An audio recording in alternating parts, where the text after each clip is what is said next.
So yun guys, no, last game tayo. Guys, tingnan nyo, 12 days pa yung natitira pero halos mamax na natin yung challenger na rank, ano. Tingin ko nasa top 1 pa rin tayo. Teka, tingnan natin kung si Sagi na nasa leaderboard. So yun, di na natin nakita, mamaya natin tingnan, ano. Last game tayo guys, gaganda ng laban natin. Ah, So 4-0 tayo, no. Nagsisuko lahat ng mga kalaban pero gaganda ng laban. Lalo yung game 3 nung kalaban sila Lax, ano. Papalit-palit kasi, kampi kalaban eh. So, tingnan natin. Ano mangyayari dito ngayon sa game 3. Sa game 5 natin. Ito, BK. Ito, favorite natin, BK. Oh. Dito tayo sa favorite. At ito, ano natin eh. Ito, pinag-practicean natin ni BK. Tatangkihin natin yan, guys. Diba?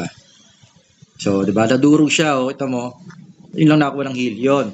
Wala ko makakuha pa ng heal. Nadurog yung BK guys, no? Na poison arrow kasi natin siya, kaya talagang lusaw siya. Ayun, papatay na rin natin yung elf na yan. Ito na lang, DL. Patay ng heal.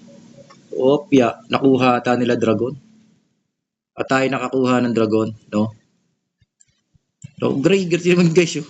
Grabe lusaw sa atin ng BK, ano? Para siyang mage. Ganun kalala yung build natin sa BK talaga. Ayun, grabe, negative 30 ba naman yung dip mo eh, ewan ko di ka malusaw. Di ba? Isipin mo negative 30 yung dip niya. Pag na-poison arrow kasi natin yun, ganun kalala, aabutin niya, no? Negative 30 yung dip, plus 5 pa yung damage natin, no? Plus 5%. Pag na-poison arrow. Tapos, yung pang penetration natin at yung damage to swordsman pa na skill natin, no? Sa general talent. So, ganun actually kalala yung nangyayari sa kanila kaya sila napapalaban sa atin. So, yun. Eto. Matay na naman to. Na poison arrow to eh. Nakapag-heal ba yan? Tingin ko hindi. Tingin ko hindi. Patay yun. Oh.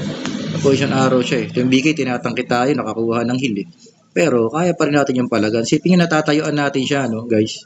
Lalo pag nag-cooldown tong dodge natin. Oh, sumuko na naman guys, no? Parang 4 games sumuko yung kalaban, no? 5 games.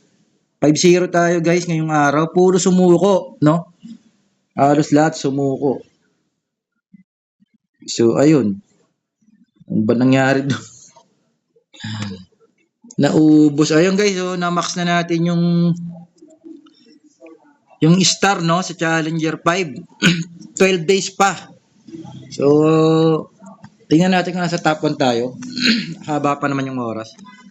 O, si Boss Sagi na yung nasa taas. O, yun guys, oh. Naiwan natin si Sagi, guys, oh. Challenger 3 siya, eh. Si Crazy, mahabol, eh, no. UG, Stark. So, tayo talaga nasa top, guys. 5 na nga tayo, actually. Hindi lang nag-refresh, bago lang kasi. So, yun guys, oh, yun yung for daily 3v3 natin. Siguro, talagang nangayaw yung mga kalaban natin, no? Halos 5 laban niya tayo para mga manok, no? May sekretong tama. Biglang nanakbo. So yun guys, out tayo. Thank you sa pagtsatsagaan yung manood sa atin, no? Sa mga subscriber natin, kahit konti yan. Solid kayo guys. So out tayo guys. Si Gabel, S527, Agile. Out. 5-0.